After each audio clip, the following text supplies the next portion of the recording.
اعلان کیا کہ جس طریقے سے لوگ دنیا میں آئے ہیں اللہ کی عبادت کرنے کے لیے اللہ کی عبادت کرتے رہیں، اپنے آقا کی پیروی کرتے رہیں، آپس میں اتحاد و اتفاق کے ساتھ دنیا میں جیتے رہیں۔ میرے پیارے، اسی اتحاد و اتفاق کا پیغام دیتے ہوئے اراکین مصطفیٰ جامع مسجد کمیٹی نے آپ کو آباد کیا اور آپ لبیک کہتے ہوئے قرم کی دھرتی پہ تشریف لائے۔ یقیناً آپ قابل مبارکباد ہیں، آپ قابل مبارکباد ہیں کہ آج اس ٹھنڈ کو جھیلتے ہوئے، ہوا کے تھپیڑوں کو برداشت کرتے ہوئے، سفر کی صعوبتوں کو اٹھاتے ہوئے قرم کی دھرتی پہ آئے۔ آپ نے آواز بلند کیا کہ میں آواز بلند کرتا ہوں کہ اسی طریقے سے قرم کے لوگ اگر ہمیں پکارتے رہے تو اتفاق و اتحاد کا نعرہ بلند کرتے ہوئے ہم تمام لوگ قیامت تک قرم آتے رہے۔ میرے پیارے، میں آپ کو مبارکبادی دیتا ہوں اس اراکین کی طرف سے کہ آپ مبارکبادی کے لائق ہیں، یقیناً قابل مبارکباد آپ ہیں۔ آئیے بہت ہی تیزی کے ساتھ میں یہ چاہتا ہوں کہ دو چار جملے بطور تبرک سننے کے لیے تیار ہو جائیں کہ پورے دنیا کے لوگ پریشان رہتے ہیں کہ حضرت اپنے زبان فیض ترجمان سے کچھ بول دیں تاکہ دل کے نیہا خانوں میں بشکل گلدستہ جگہ دے دوں۔ میرے پیارے، تمنا، آرزو، امید، حسرت سچ کے بیٹھی ہے، بول دیجئے پیارے سبحان اللہ۔ تمنا، آرزو، امید، حسرت سچ کی بیٹھی ہے، میرے دل میں پیغمبر کی محبت سچ کی بیٹھی ہے، میرے دل میں پیغمبر کی محبت سچ کی بیٹھی ہے۔ ادھر سرکار میرے اونٹنی پر جلوہ فرما ہے، ادھر ایوب انصاری کی قسمت سچ کی بیٹھی ہے، ادھر ایوب انصاری کی قسمت سچ کی بیٹھی ہے۔ اور کیوں نہ ہو میرے پیارے، ہے سچ تنہائی کی شب آہوزاری تیز چلتی ہے، تنہائی کی شب آہوزاری تیز چلتی ہے، تصور کی سبھی فکری ہماری تیز چلتی ہے۔ حلیمہ سعدیہ کی اونٹنی یہ بولتی نکلی، سوار آقا اگر ہوں تو سواری تیز چلتی ہے۔ آئیے میرے پیارے، پیر طریقت، رہبر شریعت، ماہی بھدر، حامی سنیت، ناشر مسلک اہل سنت، کھلے گلزار رشیدیت، زیبی سجادہ، خانقاہ رشیدیہ، حضرت علامہ الحاج الشاہ مفتی عبید الرحمان صاحب قبلہ مدد اللہ العالی فدورانی تشریف فرما ہے۔ نعرہ تکبیر اور نعرہ رسالت سے استقبال کریں، محبت کے ساتھ نعرہ لگائیں، نعرہ تکبیر، اور محبت کے ساتھ اپنے اپنے ہاتھوں کو کھول دیں۔ میرے پیارے، میں نے سنا ہے کہ جس نے آقا کی محبت میں ایک ہاتھ کھولا ہے انہیں بھی کامیابی ملی، جس نے دونوں ہاتھ کھولا ہے قسم خدا کی کہ قیامت کے دن خدا کا کو بتا گیا کہ آپ کا دنیا بھی کامیاب ہے، آپ کی آخرت بھی کامیاب ہے۔ دونوں ہاتھوں کو فضا میں لہراتے ہوئے نعرہ لگائیں، نعرہ تکبیر، نعرہ رسالت، علماء اہل سنت، سرکار کی آمد، سرکار کی آمد، رفتار کی آمد، طٰہٰ کی آمد، یاسین کی آمد، نعرہ تکبیر، نعرہ رسالت۔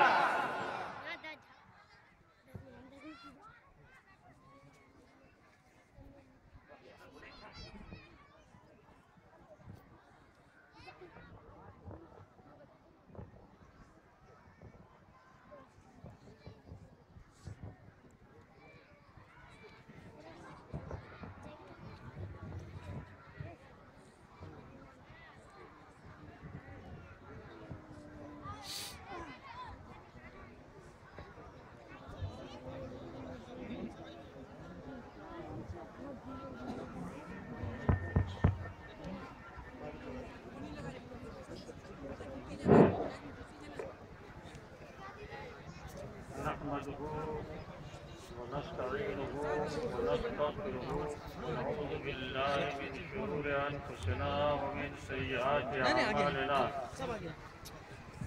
من يهده الله فلا مضل له ومن يضلله فلا هادي له، نشهد أن لا إله إلا الله وحده لا شريك له، ونشهد أن سيدنا ومولانا محمدا عبده ورسوله، أما بعد، أعوذ بالله من الشيطان الرجيم، بسم الله الرحمن الرحيم، درجات سبحان صدق الله مولانا العظيم وصدق رسوله النبي الكريم ونحن على ما قال ربنا من الشاهدين والشاكرين والحمد لله رب العالمين. درود پاک پڑھیے. اللهم صل على سيدنا ومولانا محمد وعلى آله وأصحابه وبارك وسلم. ایک عارف باللہ نے بھی بہت موقع کا شعر فرمایا ہے. فضل الہی سے ہے اس دم، فضل الہی سے ہے اس دم، وقت حضور سرور عالم. فضل الہی سے ہے اس دم، وقت حضور سرور عالم. کہتے جاؤ یارو پیغم صلی اللہ علیہ وسلم. کہتے جاؤ یارو پیغم صلی اللہ علیہ وسلم. برادران اسلام، یہ تو زبردستی مجھے آج اسٹیج پہ بولنے کے لیے مجبور کر دیا. اب تو اسٹیج پہ بولنے کا سلسلہ ہم نے چھوڑ دیا. اب ایک دفعہ بھی کسی اسٹیج پر بولوں گا تو پھر دوسرے اسٹیج پر بھی لوگ مجبور کریں گے، ایک روایت بن جائے گی، سلسلہ قائم ہو جائے گا. اور میں نے تو اب اسٹیج پہ بولنا چھوڑ دیا ہے. میں سوچ رہا ہوں کہ کروں تو کیا کروں. اب یہاں آپ حضرات کی بھیڑ دیکھ کر اور اس مجمع میں والہانہ ذوق و شوق کا نظارہ کرنے کے بعد دل مچل گیا. سبحان اللہ، سبحان اللہ. اور اپنی دیرینہ روایت کو چھوڑنے کے لیے ہمیں مجبور ہونا پڑا. سبحان اللہ. نعرے تکبیر، نعرے تکبیر، نعرے رسالت، جشن میلاد النبی، حضور صاحب سجادہ. یہ بات تو کوئی بتانے کی نہیں ہے کہ اللہ رب العالمین نے ہمارے نبی صلی اللہ تعالی علیہ وسلم کو روح کائنات بنا کر دنیا میں بھیجا. سبحان اللہ، سبحان اللہ. آپ روح کائنات ہیں، کائنات کی جان ہے، جان عالم ہے. واہ واہ واہ. باعث سر تخلیق آدم ہے. سبحان اللہ. جو بھی آ رہا ہے نا، بولا جائے، حضور بولا جائے. بند ہو گئے. جلوس جو آئے ہیں وہ خاموش ہو جائے. مائک کو حضور صاحب سجادہ خطاب فرما رہے ہیں، ایک دم خاموش ہو جائے آپ لوگ اور آ کر کے اس جلسے میں شامل ہو جائیں. سبحان اللہ، سبحان اللہ. اعلیٰ حضرت فاضل بریلوی نے بھی کیا خوب فرمایا ہے. ہاں ہاں ہاں ہاں ہاں ہاں. واہ. اپنے نبی رسول معظم باعث سر تخلیق آدم صلی اللہ تعالی علیہ وسلم کی شان کا چرچا کرنا. واہ. یہ نہ صرف ان کی عقیدت تھی بلکہ قرآن مجید نے بھی فرمایا. سبحان اللہ، سبحان اللہ. اے رسول ہم نے آپ کے ذکر کو بلند کر دیا. سبحان اللہ، سبحان اللہ. تب جن کے ذکر کو خدا بلند کرے، جن کے درجے کو خدا بلند کرے، وَرَفَعَ بَعْضَهُمْ درجات کی آیت میں نے پڑھی.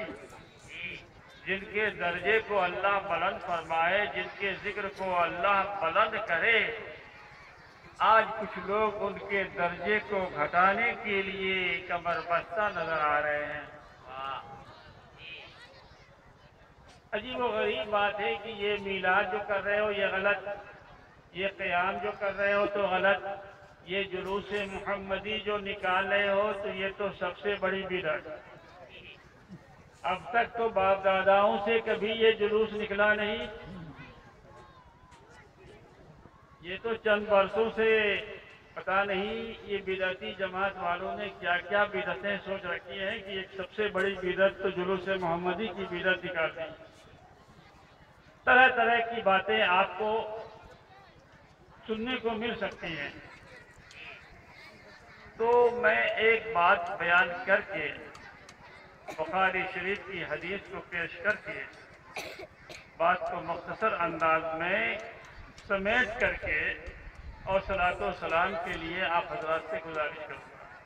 درود پاک پڑھیے، اللہم صلی علی سیدنا شفیعنا و مولانا محمد بارک وسلم، صلاۃ و سلام علیک یا رسول اللہ صلی اللہ تعالی علیہ وسلم۔ ابھی مولانا اشرف حسین صاحب نے اتحاد کی بات بتائی، اس میں تو کوئی شک کی بات نہیں ہے کہ اتحاد کی زندگی، محبت کی زندگی، اتفاق کی زندگی، بھائی چارگی کی زندگی سے بہتر تو کوئی زندگی نہیں ہے۔ سبحان اللہ سبحان اللہ۔ مگر پروردگار عالم نے ایک طرف خیر کو بھی پیدا کیا، ایک طرف شر کو بھی پیدا کیا۔ جی خیر بھی ہے، شر بھی ہے۔ اگر کائنات میں صرف خیر ہی خیر ہوتا تو شاید کائنات کی اتنی رونق نہیں ہوتی۔ جی وہ خیر اور شر، ان دونوں باتوں پر بھی آپ کو، ہم کو، سب کو ایمان لانا ہے۔ جی اگر چمن کے اندر صرف گلاب ہی گلاب کا پھول ہو جی تو اس چمن میں اتنی رونق نہیں ہوگی۔ چمن میں جبکہ تمام پھولوں کا سردار گلاب ہے، لیکن ایک چمن ایسا بھی ہو کہ جو تمام گلاب ہی سے بھرا ہوا ہو، اس میں کوئی دوسرا پھول نہیں، تو اس میں وہ رونق، وہ زینت نہیں۔ لیکن اگر ایسا چمن ہے جس میں گلاب بھی ہے، جوہی بھی ہے، چمیلی بھی ہے، بیلا بھی ہے، نشترن بھی ہے، غرض کے قسم قسم کے اگر پھول اس میں ہیں تو وہ چمن پربہار ہے، اس چمن کی زندگی ہے، اس چمن میں رونق ہے۔ سبحان اللہ سبحان اللہ۔ ایک بہت بڑے شاعر، اردو زبان کے شاعر نے کہا، جن کا نام ابراہیم ذوق ہے، وہ بہت ہی باذوق آدمی تھا۔ جی سبحان اللہ سبحان اللہ۔ ابراہیم ذوق بہت ہی باذوق شاعر تھے، اور اردو زبان میں ان کی سند مانی جاتی ہے، جی سبحان اللہ۔ ان کو سند کا درجہ دیا گیا ہے۔ جی تو وہ جناب کہتے ہیں کہ گلہائے رنگا رنگ سے ہے زینت چمن۔ واہ سبحان اللہ سبحان اللہ۔ ایک ہی قسم کے پھول سے چمن میں زینت نہیں، جی گلہائے رنگا رنگ سے ہے زینت چمن، اے ذوق اس جہاں کو ہے زیب اختلاف سے۔ اگر اختلاف نہ ہو تو کوئی رونق نہیں۔ آپ دیکھ رہے ہو خداوند قدوس نے گرمی کو رکھا، جاڑے کو رکھا، جی خشکی کو رکھا، تری کو رکھا، یکساں موسم نہیں۔ جی کبھی آپ گرمی کا لطف لیتے ہو، کبھی جاڑے اور سردی کا لطف لیتے ہو، کبھی برسات کا لطف لیتے ہو، جی کبھی خشکی کا بھی، موسم خزاں کا بھی آپ کو جناب لطف لینا ہوتا ہے۔ جی تو مطلب یہ ہے کہ انسان کو سب سے موافقت کرنی ہے، جی سب کو اپنانے کی ضرورت ہے۔ واہ ہم غیروں کو بھی اپنانا چاہتے ہیں، نعرے تکبیر، بیگانہ نہیں بنانا۔ نعرے رسالت، جشن میلاد النبی، جشن میلاد النبی۔ میرے بھائی، میں غیروں کو اپنانا چاہتا ہوں۔ ہم سب کے لیے پیغام محبت دینے کو تیار ہیں، سبحان اللہ سبحان اللہ۔ اور چاہتے بھی یہ ہے کہ یہ جلوس انتہائی شائستگی کے ساتھ ادب کو ملحوظ رکھتے ہوئے، اس لیے کہ اس بارگاہ عظیم کی بارگاہ میں، اس بارگاہ عظیم، اس ہستی عظیم کی بارگاہ میں ہم نذران عقیدت پیش کریں تو بے ڈھنگے پن سے نہیں۔ یہ بے ڈھنگا پن اچھا نہیں ہے، پھر تو رسول کائنات ناخوش ہو جائیں گے کہ تم نے میرا جشن تو منایا لیکن ڈھنگ سے نہیں منایا، ادب سے نہیں منایا۔ تو یہاں تو ادب کرنے والوں ہی کو فضیلت ملتی ہے، ادب والوں ہی کو جناب مرتبہ ملتا ہے۔ اب آئیے میں ادب ہی پر ایک گفتگو بخاری شریف کی جو میں سنانے کے لیے تیار ہوں۔ سبحان اللہ۔ درود پاک پڑھیے۔ اللہم صلی علی سیدنا شفیعنا و مولانا محمد بارک وسلم صلاۃ و سلام علیک یا رسول اللہ صلی اللہ تعالی علیہ وسلم۔ ہمارے نبی صلی اللہ تعالی علیہ وسلم بیمار پڑے اور ایسی بیماری کی آپ کو سخت کمزوری بھی آ گئی، غشی اور بے ہوشی کا سلسلہ جاری ہو گیا۔ آپ حضرات کو معلوم ہونا چاہیے کہ اگر کوئی باوضو انسان کو غشی اور بے ہوشی آ جائے تو اس کا وضو باقی نہیں رہتا۔ غشی اور بے ہوشی کے بعد اب اس وضو باقی نہیں ہے، ان کو تازہ وضو پھر کرنا ہے۔ تو حضور سرور کائنات صلی اللہ علیہ وسلم کو جماعت کی بڑی فکر تھی کہ مسجد میں جماعت کے ساتھ نماز ادا ہونی چاہیے۔ جماعت کو چھوڑنا، جماعت سے الگ ہونا یہ اچھی بات نہیں۔ تو باوجود انتہائی ناتوانی کے، کمزوری کے، سرکار دو عالم صلی اللہ علیہ وسلم نے کوشش کی کھڑے ہونے کی تو بے ہوشی ہو گئی۔ جب ہوش میں آئے تو پھر پانی منگوایا، پھر وضو کیا، پھر کھڑے ہونے لگے تو پھر بے ہوشی ہو گئی۔ پھر جب ہوش میں آئے تو پھر پانی منگوایا تو حضرت علی، حضرت عباس ساتھ میں تھے وضو کرانے میں۔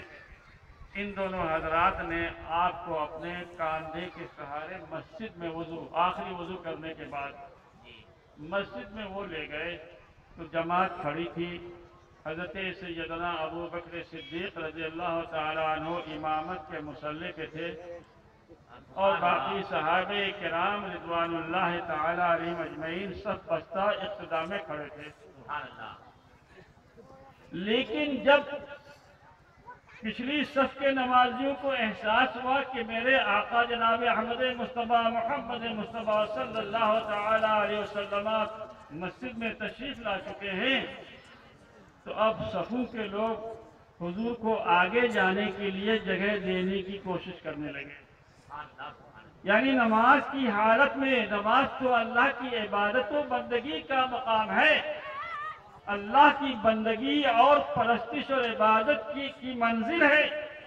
اب وہاں رسول تو اللہ نہیں ہے، غیر اللہ ہے، مگر پھر بھی نماز کی حالت میں ان کا احترام، ان کی تعظیم بجا لائی جا رہی ہے۔ صحابہ کرام حضور کو آگے جانے کے لیے موقع دے رہے ہیں۔ اب یہ دونوں حضرات حضور کو لے کے چل رہے ہیں، ایک صف کے بعد دوسری صف، دوسری صف کے بعد تیسری صف۔ غرض کے امامت کی جگہ پر حضور جب پہنچنے لگے تو حضرت صدیق اکبر کی نماز کا عالم ہم کیا بتاویں، بلکہ صحابہ کرام خود فرماتے ہیں کہ جب وہ نماز میں ہوتے تو دنیا و ما فیہا سے بے خبر صرف اللہ کی طرف مغلوب ہو جاتے۔ سبحان اللہ۔ کسی اور چیز کی خبر ان کو نہیں ہوتی تھی۔ تو سرکار جب وہاں قریب پہنچے تو ابو بکر صدیق کو اس کا احساس نہیں ہوا کہ میرے نبی صلی اللہ تعالی علیہ وسلم یہاں تشریف لا چکے ہیں۔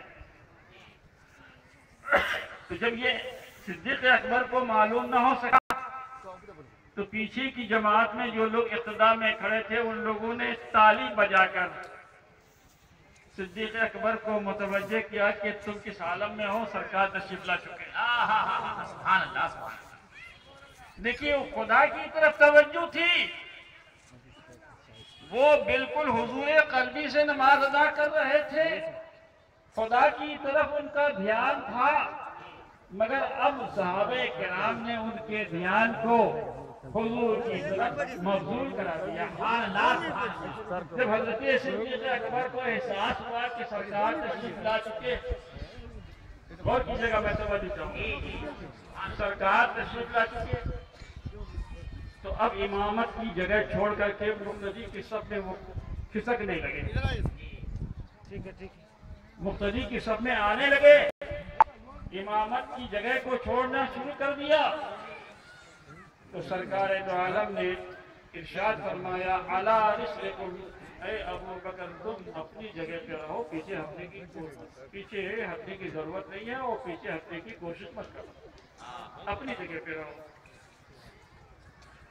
مگر سرکار کے اس ارشاد گرامی کے باوجود بھی کہ سرکار نے پیچھے ہٹنے سے ابو بکر کو منع کر دیا،